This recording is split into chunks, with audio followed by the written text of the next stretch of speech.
시간 우리에게 주시는 하나님의 말씀은 빌립보서 4장 6절에서 7절까지의 말씀입니다. 신약성경 322면입니다. 모두 자리에서 일어나셔서 합독하겠습니다. 아무것도 염려하지 말고 다만 모든 일에 기도와 간구로 너희 구할 것을 감사함으로 하나님께 아뢰라. 그리하면 모든 지각에 뛰어난 하나님의 평강이 그리스도 예수 안에서 너희 마음과 생각을 지키시리라. 아멘. 성경의 손을 얹고 함께 고백합니다. 이는 살아계신 하나님의 말씀입니다. 아멘. 할렐루야. 주의 은혜와 평강이 여러분과 함께 하시기를 축원합니다. 추석을 앞두고 있습니다. 이 추석은 한국식 추수감사절이라고 할 수 있습니다. 하나님께 감사하는 것이 무엇보다 우선입니다. 하나님께 감사 예배 드리시고 하나님께 감사한 마음으로 기도하는 추석 명절이 되시기를 축원합니다. 그래서 오늘은 감사함으로 기도하라, 이런 제목으로 말씀 가운데 은혜를 나누고자 합니다. 우리 교회가 가장 이상적으로 생각하는 교회의 모습이 사도행전에 나오는 초대교회입니다. 이 초대교회는 하나님께 기도하는 가운데 탄생한 교회라고 할 수 있습니다. 이 초대교회 중에 초대교회가 예루살렘 교회입니다. 이 예루살렘 탄생 배경에는 기도를 통한 성령의 역사가 있습니다. 예수님께서 부활하시고 40일 동안 이 땅에 계시다가 승천하시게 되죠. 사도행전 1장에 보면 승천하시면서 성령을 기다리라고 말씀을 하십니다. 제자들 120명이 마가다락방에 모여서 저녁 기도에 힘씁니다. 근데 오순절날 성령이 불의 혀같이 강력하게 임합니다. 그러자 제자들이 방언을 말하게 되죠. 더 나아가서 담대히 복음을 외치게 됩니다. 그러면서 많은 사람들이 모여 예루살렘 공동체, 예루살렘 교회를 이루게 됩니다. 초대교회가 세워진 것은 기도를 통해서입니다.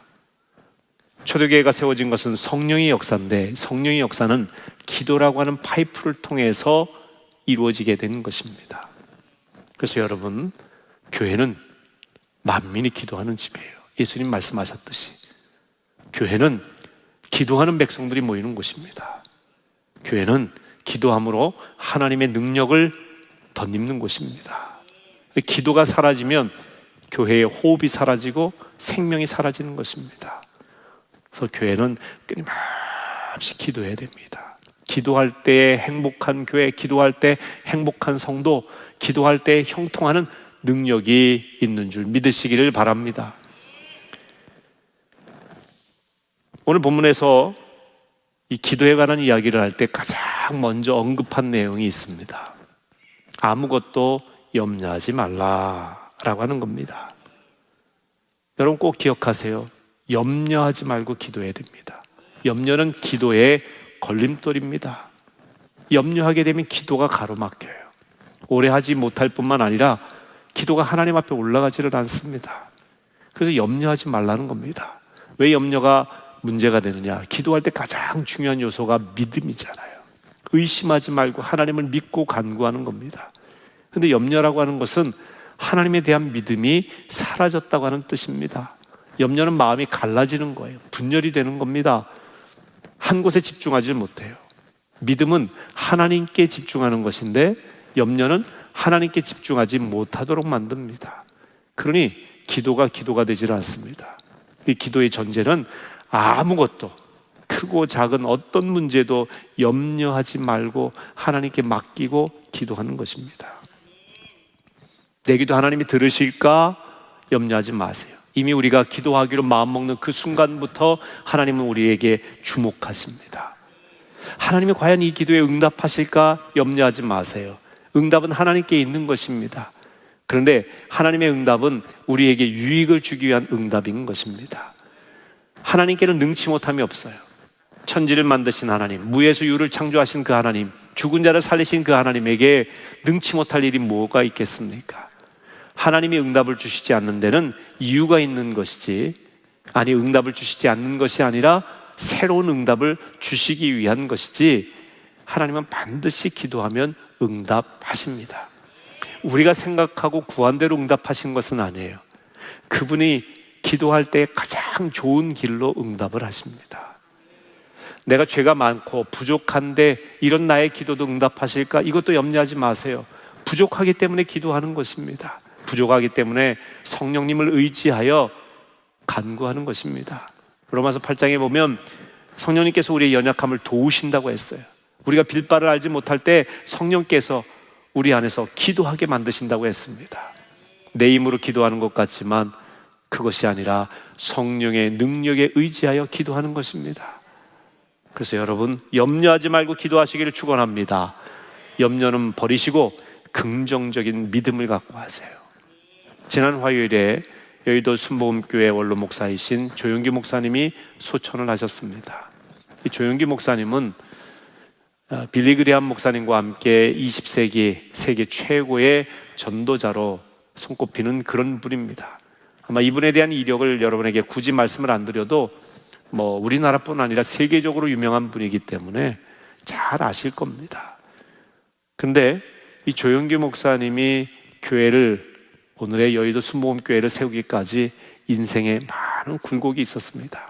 이단 시비도 있었고요, 육체적인 건강의 어려움도 있었고, 또 재정적인 어려움도 있었고요, 자녀들 문제로 인하여서 고통을 당하기도 했고, 여러 가지 인간적인 어려움과 부족함도 있었던 것이 사실입니다. 기독교 TV에 나와서 이런 문제에 대해서 사회자가 질문을 하니까 모두 나의 불찰이라고, 부족함이라고, 하나님 앞에 정말로 회개하는 그런 마음이고, 또 많은 교우들에게, 성도들에게 죄송한 마음이라고 고백을 솔직하게 하시더라고요. 부족함이 있지만 그러나 분명한 것은 하나님께서 그분을 들어 쓰신 것이 분명합니다. 저는 조용기 목사님 하면 생각나는 그 말이 I can do, 나는 할 수 있다. 제가 고등학교 시절에 여의도 순복음교회에서 전국 청소년 집회가 있었어요. 그 큰 예배당에 청소년들이 가득했습니다. 그때 강사로 조용기 목사님이 말씀을 전하시는데 I can do, 할 수 있습니다, 주 안에서 해봅시다, 하면 됩니다 외치는데 그 말씀이 귀를 돌리는 게 아니라 마음에 와 부딪히는 거예요. 제가 그때 깨달은 게 있어요. 하나님의 말씀을 귀로 듣지 않고 마음으로 받을 때에 역사가 일어난다. 여러분, 하나님의 말씀을 귀로 들으면 그냥 인간의 감각에 귀로만 듣고 생각하게 되면 분석하게 돼요. 그렇구나 하고 동의하는 정도예요. 근데 그 말씀이 마음에 와 부딪히면 인생이 달라져요. 관점이 바뀌어요. 삶의 희망이 생겨요. 손과 발로 행동할 수 있는 능력을 얻게 됩니다. 그래서 잠언에도 보면 이 말을 마음판에 새기라, 그렇게 돼 있죠. 우리가 설교를 얼마나 많이 듣습니까? 성경도 얼마나 많이 봅니까? 요즘 성경을 배울 수 있는 기회도 많이 있습니다. 근데 사람들의 삶이 바뀌질 않아요. 변화가 되질 않아요. 예전과 별반 다를 게 없어요. 가만히 이유를 보니까 말씀을 귀로만 듣는 거예요. 눈으로만 읽어요. 마음이 바뀌어야 돼요. 마음. 심령이 깨어져야 된단 말이죠. 심령의 복이 임해야 돼요. 그게 말씀의 복이에요. 그래서 여러분, 예배 시간에 기도하실 때 하나님, 오늘 하나님의 말씀을 마음으로 받게 하여 주옵소서, 이렇게 기도하세요. 저는 그 어려운 시절에 조용기 목사님이 I can do 설교하시는데 우리 가정 어렵고 힘들고 참 경제적으로 또 어머니의 질병 때문에 고통당하는 그 모든 어려움의 생각이 다 뒤로 가고 그것 때문에 할 수 없다고 생각했던 것들이 문제가 되질 않더란 말이에요. 주 안에서 할 수 있다, 이 긍정적인 생각이 마음을 파고드니까 기도가 달라져요. 조용기 목사님이 늘 강조하는 게 4차원의 영성이거든요. 우리가 말하는 게 아주 절대 긍정의 말을 해야 된다, 믿음의 말을 해야 된다, 이 말의 중요성을 이야기했어요. 두 번째가 뭐냐면 생각이에요. 생각이 긍정적이고 거룩해야 된다, 믿음의 생각을 해야 된다, 영의 생각을 해야 된다라고 하는 것이죠. 세 번째가 꿈이 있어야 된다, 비전을 갖고 살아야 된다, 주 안에서 할 수 있다고 하는 비전을 갖고 살아라. 그리고 네 번째가 뭐냐면 믿음이에요. 그러니까 말과 생각과 꿈과 믿음, 이 네 가지가 4차원의 영성인데 이런 메시지를 전할 때 이렇게 마음에 와 부딪히더라고요. 하나님께서 이분을 쓰시는구나. 조영규 목사님도 이제 때가 되어서 하나님께 부름을 받았는데요. 제가 그때 이제 배운 것은 긍정적인 마음, 절대 긍정의 마음. 입술이나 생각에 있어서 부정적인 생각과 누군가에 대한 비판적인 생각과 말을 자꾸 버리는 거예요. 그리고 그 마음에 하나님이 주시는 말씀으로 가득히 채우면서 긍정적인 생각을 하는 거예요. 여러분, 우리가 기도도 마찬가지예요. 염려라고 하는 부정적인 생각이 우리를 차지하게 되면 기도가 되지를 않아요. 기도가 꽉 막혀버려요. 마음에 염려가 있는데 입술에 기도가 나오겠습니까? 우리의 의식이 하나님의 영과 함께 기도하는 자리로 가지를 못하는 거예요. 그렇기 때문에 긍정적인 마음, 염려하지 않는 마음으로 기도하시기를 주의 이름으로 축원합니다. 긍정적인 마음을 품은 사람과 불평하는 마음을 품은 사람의 미래는 엄청난 차이가 있습니다. 믿음 있는 사람과 믿지 못하는 사람은 하늘과 땅 차이가 되는 것입니다. 염려하면 하나님께 깊이 기도할 수 없지만 염려를 버리고 아무것도 염려하지 말고 절대 긍정의 마음으로 하나님은 하실 수 있다는 믿음으로 기도하신 여러분 되시기를 축원합니다. 그 다음에 기도의 제목을 오늘 본문에서 말씀하고 있는데 이렇게 되어 있죠. 다만 모든 일에 기도와 간구로 너희 구할 것을 그랬어요. 다만 모든 일이라고 했어요. 우리의 기도의 제목은 크고 작은 모든 일이 다 기도의 제목이에요. 내 개인의 일, 가족의 일, 교회의 일, 또 나라의 일, 전 세계의 문제가 다 우리의 기도의 제목입니다. 크고 작은 문제에 대해서 우리가 이건 제목이 되고 안 되고 정할 필요가 없어요. 모든 것이 기도의 제목이다. 하나님은 모든 기도를 들으신다. 그런데 기도할 때 가장 중요한 것은요, 기도의 대상에 대한 확신이에요. 우리는 혼자 독백하는 게 아닙니다. 혼자 명상하는 게 아니에요. 기도는 영혼의 대화입니다. 우리의 대화의 대상이 하나님이십니다. 이걸 분명히 깨닫고 기도하시기를 바랍니다. 너희 구할 것을 감사함으로 하나님께 아뢰라. 그렇게 말씀하고 있지 않습니까? 하나님께 기도하는 겁니다. 기도할 때 하나님이 저 멀리 계신 분으로 생각하고 기도하는 게 아니라 그 하나님이 아주 친밀한 내 아버지라고 하는 깨달음을 갖고 기도하셔야 돼요. 예수님도 제자들에게 주기도문 가르치실 때에 하늘에 계신 우리 아버지여 이렇게 부르면서 기도하라고 하시지 않습니까? 그러니까 하나님에 대한 가장 중요하고 위대하고 근본적인 호칭은 아버지예요. 아버지. 육신의 아버지는 한계가 있지요. 육신의 아버지는 때로는 모순이 있습니다. 육신의 아버지는 때로는 자녀들에게 본이 되지 않을 때도 있어요. 그러나 하늘 아버지는 아닙니다. 우리 하늘 아버지는 인자와 사랑과 능력이 풍성하신 분의 상징입니다.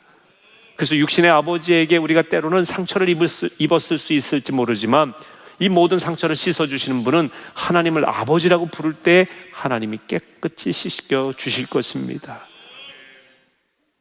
그래서 우리가 기도할 때 하나님 아버지께 이야기하듯이 하는 겁니다. 친밀하게 격식을 초월해야 하는 것이죠. 함부로 하라는 이야기하고는 다릅니다. 친밀함을 가지라는 이야기죠.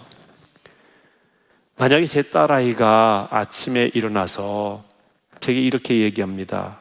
존경하는 안양교회 담임 목사님, 기체 후 일양만강 하옵신지요. 소녀 담임 목사님의 망극한 은덕에 감흡할 따름입니다. 거리감이 느껴지잖아요.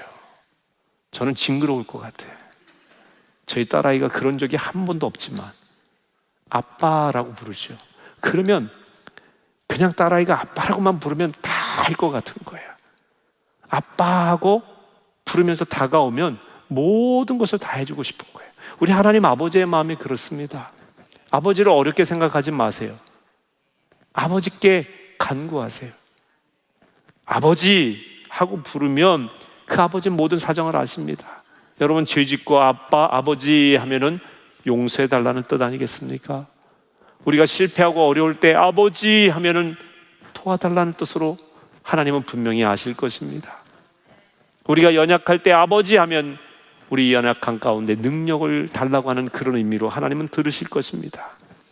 우리가 병들어 아버지 하면 하나님 치료해달라는 뜻으로 아시지 않겠습니까? 어렵게 생각하지 마시고, 아버지 아시지요? 내 사정을 아시지요? 나의 눈물과 아픔을 아시지요? 아버지 하나님께 간구하시기를 축원합니다. 기도를 어렵게 생각하는 이유 중에 하나가 뭔가 설명해야 될 것 같거든요. 뭔가 하나님께 소상히 정보를 알려드려야 될 것 같다는 생각이 많이 듭니다. 그런데 가족끼리는 장황한 설명이 필요 없어요. 다 알아요. 그저 아버지하고 부르시면 되는 겁니다. 그런데 반드시 하나님을 부르고 기도하시라는 거예요. 기도는 혼자 독백이 아니에요. 가끔 가다가 이렇게 대표 기도를 하시거나 기도하실 때 하나님에 대한 부름이 없이 기도하시는 경우가 있어요. 내 생각 속에 젖어서 기도하는 경우가 있는데, 그런데 여러분 이 기도할 때 생각하세요. 하나님 아버지를 부르시라. 아버지께 기도한다는 깨달음으로 기도하시라는 겁니다. 그리고 기도 내용에 있어서의 핵심이 있어요. 그것이 감사입니다. 감사는 기도의 핵심이요, 기도의 중심이요, 기도의 마음입니다. 오늘 본문에도 이렇게 되어 있죠. 너희 구할 것을 감사함으로 하나님께 아뢰라. 감사함으로 기도하셔야 됩니다. 골로새서 4장 2절에도 기도를 계속하고 기도에 감사함으로 깨어 있으라 그랬습니다. 기도하면서 감사하고 감사함으로 기도해야 됩니다. 기도할 때에 여러분들이 어느 정도 순서를 알면 참 도움이 되실 거예요. 물론 꼭 이 순서로만 해야 기도는 아니에요. 근데 여러분이 기도의 순서를 알면 훨씬 더 유익이 있어서 제가 5손가락 기도를 가르쳐 드립니다. 첫째는 엄지척 하는 거죠. 하나님께. 하나님이 최고입니다. 하나님 감사합니다. 하나님 찬양합니다. 하나님 아버지 능력을 믿습니다. 하나님 아버지께 기도하는 거예요. 하나님 아버지가 최고 아니십니까? 두 번째는 검지손가락이죠. 주로 지적할 때 사용하는데 다른 사람 지적하는 게 아니라 나를 지적하는 거예요. 회개 기도죠. 나의 잘못에 대해서 하나님 앞에 하나하나 내 스스로 자백하며 기도하는 겁니다. 이사야서에 보면은 하나님과 우리 사이에 죄의 담이 가로막혀서 우리의 기도가 상달되지 않는다고 그랬어요. 그러니까 우리가 생각나는 죄가 있거든. 다 회개한 다음에 기도하세요. 세 번째, 이 중지, 가장 길죠? 이게 감사 기도예요. 우리가 죄 많음에도 불구하고 하나님 은혜로 살고 있지 않습니까? 연약함에도 불구하고 능력 주시는 그 하나님이 얼마나 감사합니까? 궁극적으로 죽을 수밖에 없는, 멸망할 수밖에 없는, 영원한 지옥에 던져질 수밖에 없는 존재임에도 불구하고 예수 그리스도를 우리에게 보내주셔서 그를 믿는 자마다 멸망치 않고 영생 얻게 하신 하나님의 구원의 은혜가 얼마나 큽니까? 그러니 그 은혜에 대해서 우리가 감사하는 거예요. 날마다 평생 감사하는 거죠. 감사의 기도는 가장 길고 가장 높은 기도예요. 그래서 여러분 감사를 풍성히 하시기를 주의 이름으로 축원합니다. 네 번째는 여러분 개인의 간구와 중보의 기도예요. 그리고 마지막 5번째 새끼손가락은 예수님의 이름으로 기도합니다. 아멘이지요. 너희가 내 이름으로 무엇이든지 구하라. 그리하면 내가 들으리라고 말씀하셨거든요. 예수의 이름으로 기도하는 게 매우 중요합니다.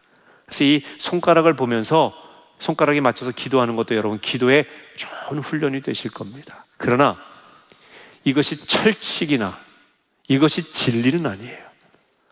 이 기도하라고 하는, 기도하면 들으신다고 하는 진리에 대한 좋은 도움이 되는 방법론이죠.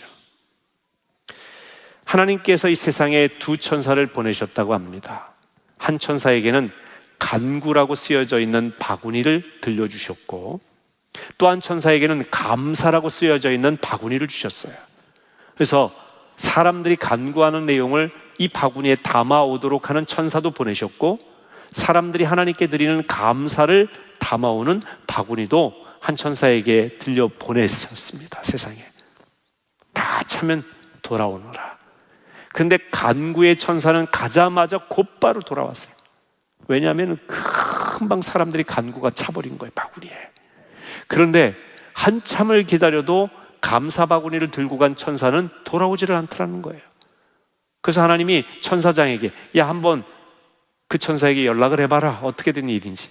연락을 하니까 아직 바닥에 조금밖에 차지를 않아서 돌아갈 수가 없다는 거예요. 한참을 채워야 될 것 같다고. 그만큼 사람들이 기도할 때도 간구는 많이 하는데, 달라고는 많이 하는데 하나님 앞에 감사할 줄 모른다고 하는 것을 의미하는 이야기입니다. 여러분, 감사가 우선이에요. 감사함으로 기도하시기를 바랍니다. 감사하려면 감사한 일들을 구체적으로 세워보는 게 중요해요. 그래서 제가 감사일기 쓰라고 하지 않습니까? 감사일기를 쓰면 하나하나 오늘 하루에 하나님이 주신 은혜에 대해서 감사할 제목을 세워보는 것이지요.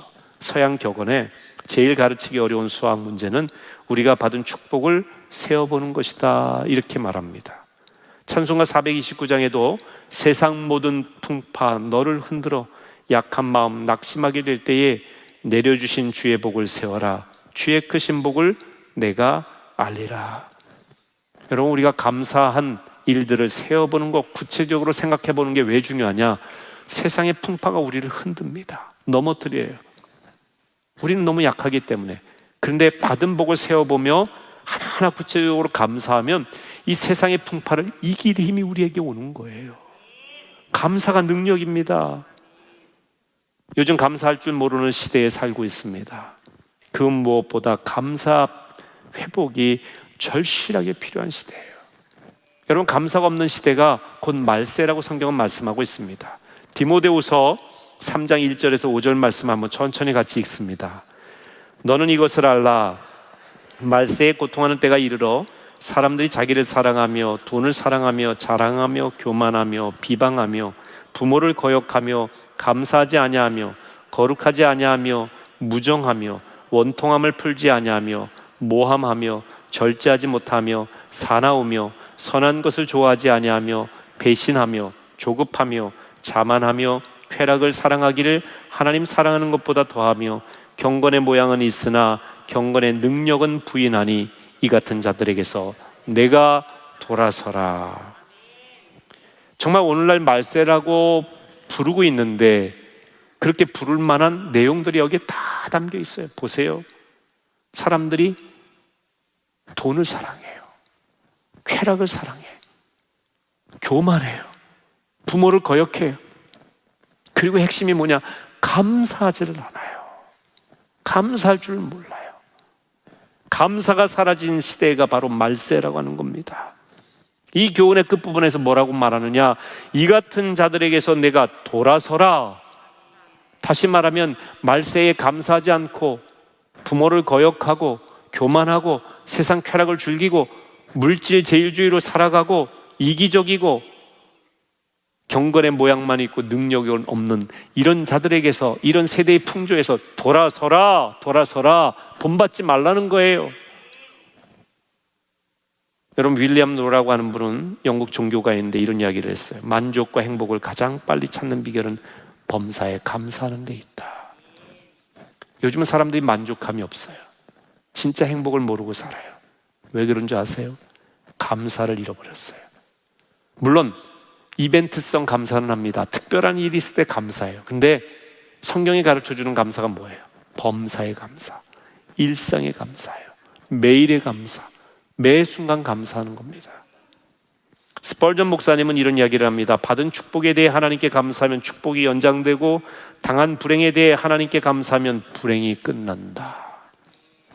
여러분, 불행 중에도 감사하면 불행이 중단되며 감사할 내용들이 회복이 되는 것입니다.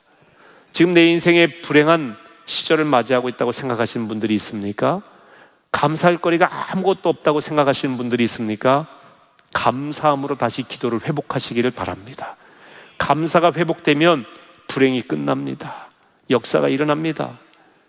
일본의 규슈대학 이케미 유지로 교수는 감사의 말이 암도 치료한다, 이런 이야기를 합니다. 임상실험에서 암 환자들이 감사를 시작하면서 실제적으로 암세포가 현격히 줄어들었다고 합니다.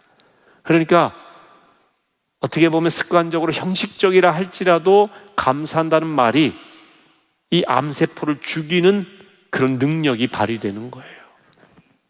앨런 쇼라고 하는 박사도요, 감사하면 우리 몸과 뇌에 생리화학적 반응이 일어난다고 그랬어요. 그래서 신경의 전달 물질인 도파민, 세로토닌, 베타 엔돌핀 이런 호르몬이 뇌에 대량으로 분비되면서 건강한 호르몬이 분비되면서 몸을 건강하게 하고 마음의 기쁨을 창출해 준다고 합니다.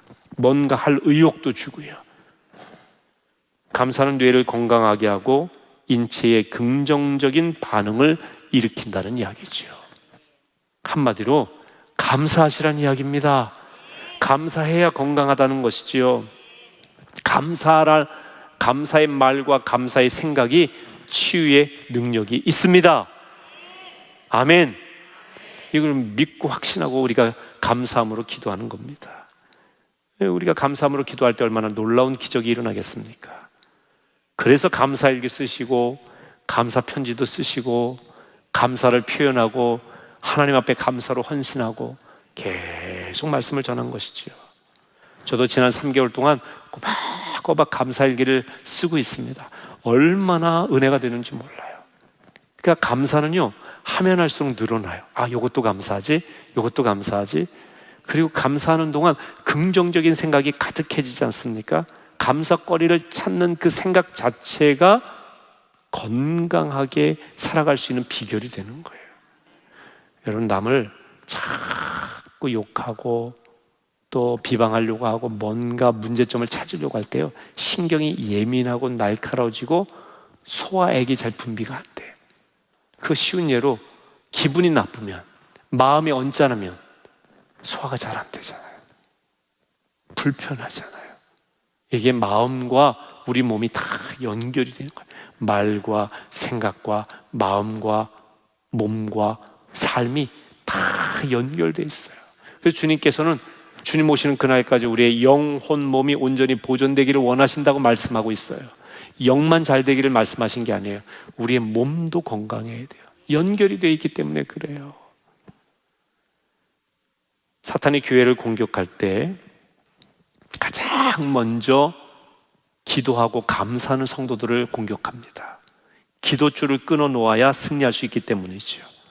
사탄은 세상에 권력, 물질, 학벌, 재능, 명예 이런 데 무릎 꿇는 사람 그냥 사탄의 하수인 되는 거예요. 근데 사탄은 하나님 앞에 무릎 꿇는 사람, 하나님께 무릎 꿇어 기도하는 사람을 제일 두려워해요. 가장 무서워합니다. 그래서 자꾸 사탄이 기도하는 사람을 낙심케 합니다. 예수님도 그러셨잖아요. 너희가 기도할 때 낙심하지 말 것은. 기도하다가 낙심할 일이 많다는 이야기죠. 왜? 쉽게 응답이 안 되니까. 내 생각대로 내가 간구한 대로 응답이 되지 않을 때도 많이 있으니까. 그리고 너무 긴 기다림이 있다가 지치는 경우도 있으니까. 하지만 그 어떤 경우에도 기도를 중단하지 마시기를 바랍니다. 사탄은 기도를 끊어놓기 위해서 끊임없이 방해하는 거예요. 근데 사탄의 이 기도 방해를 극복할 수 있는 가장 중요한 방법, 계속 기도할 수 있는 방법은 감사함으로 기도하는 것입니다.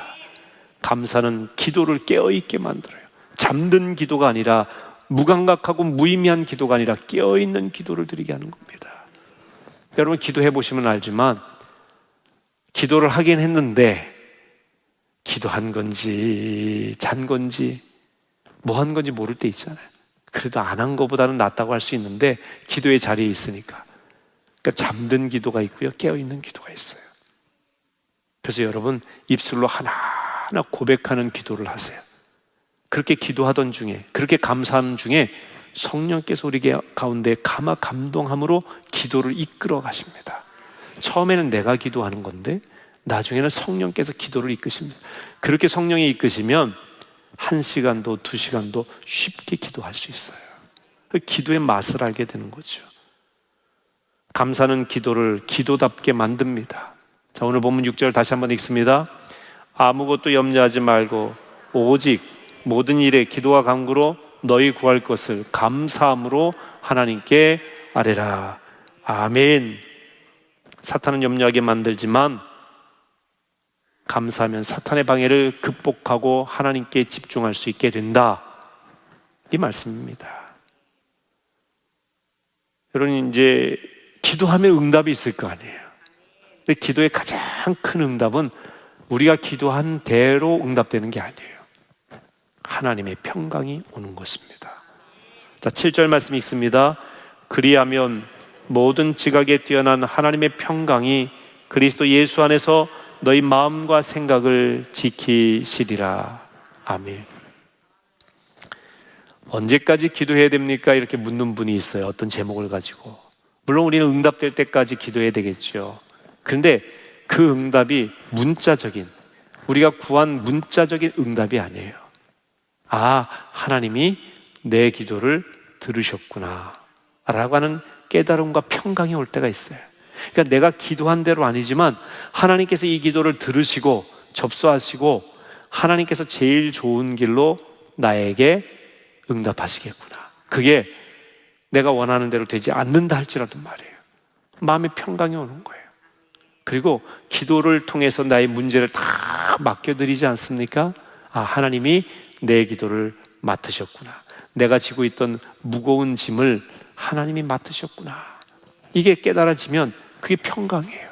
그게 기도의 응답입니다. 과거 6.25 이후에 우리나라가 참 어려웠죠. 그때 이제 미군 병사가 집차를 타고 가다가, 물론 이제 거기에는 장교분도 같이 타고 있었어요. 타고 가다가 보니까 할머니 한 분이 길가에 무거운 짐을 지고 이고 있는 거예요. 그래서 그 장교가 운전병에게 세우라고, 스탑. 그래서 내리시더니 할머니에게, 할머니, 제가 모시고 가겠습니다. 너무 무거운 짐을 지고 가시네요. 아유, 괜찮아요. 괜찮아요. 제가 모시고 갈 테니까 이 차에 오르십시오. 그렇게 권하니까 집차에 올라타셨어요. 한참을 가고 있는데 차 안에 이제 룸밀라가 있잖아요. 거울 뒤를 보니까 할머니가 이 짐을 이고 계신 거야. 계속. 그래서 차를 세우고 장교분이, 할머니, 짐 내려놓으세요. 왜 무겁게 이고 계십니까? 나 태워준 것도 고마운데 짐까지 어떻게 태운대요? 아니, 차에 탔으면 똑같이 탄 거지. 짐을 내려놓아야 돼요.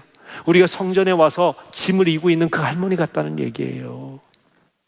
맡기시기를 바랍니다. 하나님이 맡으십니다. 우리 심령에 하나님께서 주시는 평강이 있습니다. 이걸 샬롬이라고 하죠. 샬롬. 감사함으로 기도하는 교회, 감사함으로 기도하는 성도에게, 감사함으로 기도하는 가정에 하나님의 샬롬이 있을 줄로 믿으시기 바랍니다. 감사함으로 기도하세요. 감사함으로. 이 추석 명절 무엇보다도 하나님 앞에 감사하세요. 코로나 상황이잖아요. 너무 어렵죠. 경제적으로 어렵습니다. 불평거리가 많아요. 정부에 대한 불평, 대통령에 대한 불평, 대통령 후보로 나온 사람들에 대한 불평, 경제 문제에 대한 불평, 또 교회, 종교계에 대한 불평. 여러분, 불평거리 엄청 많습니다. 몰라서 말씀드린 거 아니에요. 여러분, 불평거리만 찾으면 평생 불평하게 돼요. 감사할 거리가 없잖아요. 그럼 하나님 어떻게 되시는 거예요? 지금껏 우리를 살려주시고 먹여주시고 입혀주시고 그래도 이만큼 우리가 신앙생활하며 살아갈 수 있도록 인도하신 그 은혜는 어떻게 되는 거예요? 뭐가 먼저냐는 거죠. 뭐가 우선순위는 감사하는 거예요. 미국의 존 파이퍼 목사님 설교 중에 나오는 내용이 참 은혜로워서 여러분에게 인용하고 말씀을 맺고자 합니다. 여러분을 멸망시키려는 대적이 여러분이 사는 도시 주변을 에워쌌다고 생각을 해보세요. 그리고 도시 안에는 그 대적들의 동조자들도 있다고 생각해 보세요. 참 힘든 상황이죠. 하지만 여러분이 그 대적이나 동조자들이 이 노래만 들으면 괴로워서 물러가는 한 노래를 알고 있다고 한다면 어떻게 하시겠습니까? 당연히 그 노래를 부르시겠죠. 자, 여기서 여러분을 둘러싼 대적은 바로 사탄입니다. 사탄은 거짓의 아비입니다. 그는 우리의 믿음, 소망, 사랑을 무너뜨리려고 합니다. 우리 안에 그 사탄의 동조자들도 있습니다. 하지만 우리는 사탄을 물리칠 노래가 있으니 사탄이 가장 싫어하는 그 노래는 바로 하나님께 드리는 감사의 찬송입니다. 감사는 사탄의 공격을 방어하는 방패입니다. 그렇게 이야기하시는 거예요. 참 은혜가 되더라고요. 여러분, 감사는 사탄의 계략을 물리치는 강력한 무기요 방패입니다. 감사하면 우리 마음을 파괴하려는 사탄의 계략을 능히 이길 수 있습니다. 그리고 우리 심령에 평강이 가득하게 될 것입니다. 감사함으로 기도하시기를 바랍니다. 하나님 아버지께 아무 염려하지 말고 모든 것을 감사함으로 아뢰심으로 하나님의 평강이 가득한 주의 백성들이 다 되시기를 축원합니다. 이 시간 우리 찬양하고 감사 기도하는 시간 갖겠습니다. 찬양하라 내 영혼아 함께 하십니다.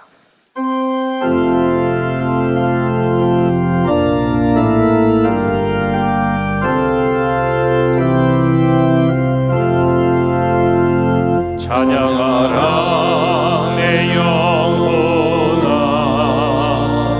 찬양하라 내 영혼아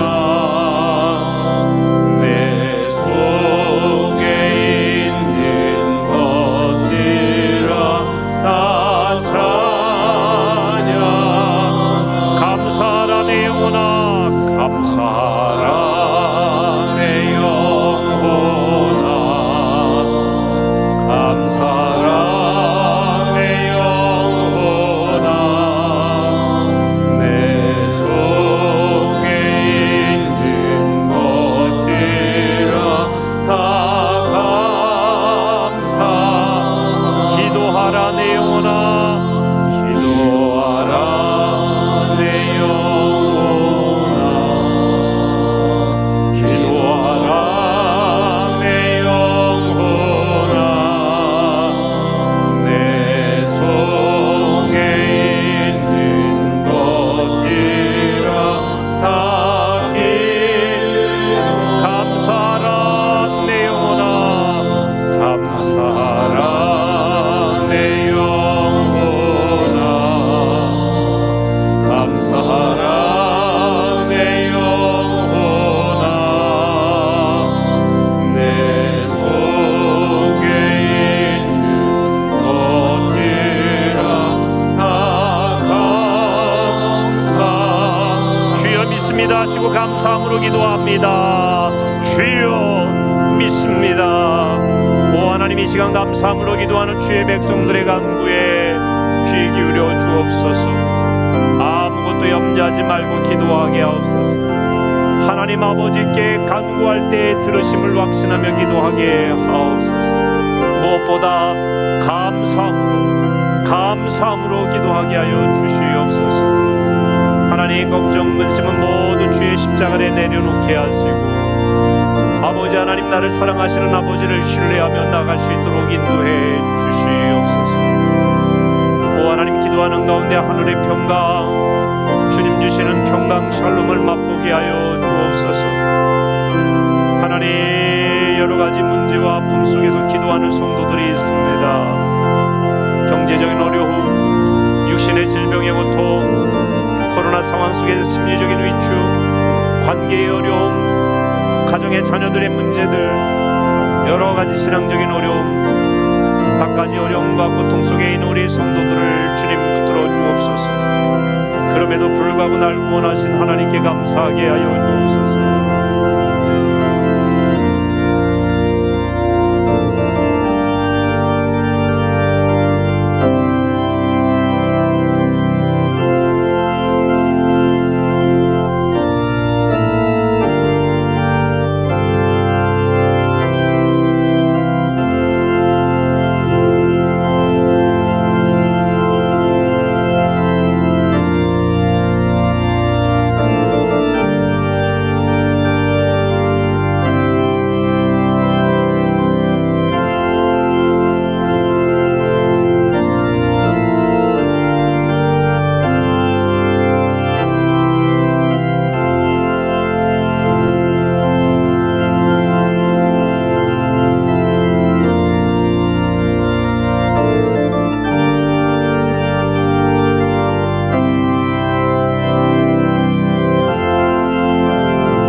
은혜로우신 하나님 감사합니다. 아무것도 염려하지 말라고 하셨사오니 염려하지 않고 주께 나가게 하여 주옵소서. 모든 일에 간구하라 하셨사오니 크고 작은 모든 일도 주께 맡기게 하옵소서. 감사함으로 기도하라 하셨사오니 불평과 원망은 뒤로 하고 감사함으로 주 앞에 나가게 도와 주시옵소서. 그리하면 모든 지각에 뛰어난 하나님의 평강이, 하나님의 샬롬이 우리 심령 가운데 함께 하심을 확신토록 말씀하셨사오니 감사함으로 기도하는 성도들 가운데 하늘의 평강을 허락해 주시옵소서. 염려로 가로막힌 우리의 삶이 이제는 감사함으로 그 모든 삶의 장막을 무너뜨리고 새 힘을 가지고 주님께서 우리에게 허락하실 그 놀라운 미래의 비전을 가지고 나아갈 수 있도록 인도해 주시옵소서. 하나님, 추석 명절을 앞두고 있습니다. 저희가 가족들이 모여서 하나님 앞에 먼저 감사함으로 예배하게 하시고 감사함으로 기도하게 하옵소서. 감사의 제목을 나누는 감사가 풍성한 한가위가 되게 하여 주시옵소서. 예수님의 이름으로 기도합니다. 아멘.